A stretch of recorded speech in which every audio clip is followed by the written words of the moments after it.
Hi there, Jennifer Heinen here, also known as Jennifer Jangles, and I am here at Sizzix today to show you my new sewing machine die. It's got lots of little appliques that I think you're going to love for all sorts of projects.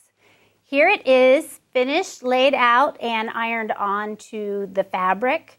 There's a sewing machine with little controls and dials, and iron, little flowers, scissors, a tomato, and a thimble.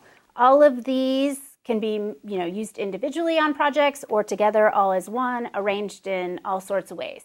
And one of the best parts of this applique project and die is that it uses all of your little scraps.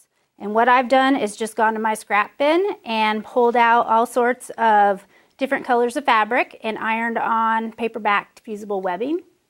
And when you go to cut fusible paper and fabric, you want to put the fabric side down on the foam.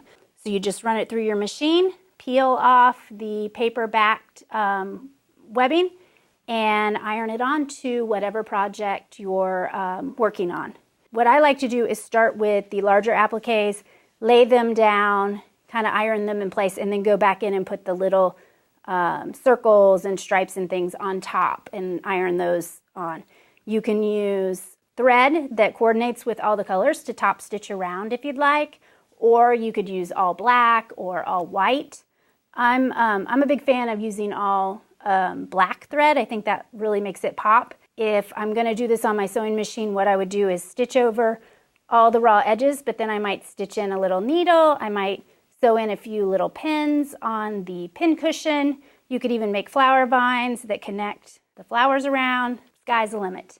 This applique die is great for tote bags. You can make pillows, pin cushions. You could do a sewing machine cover. All sorts of things you'll find to use this die for.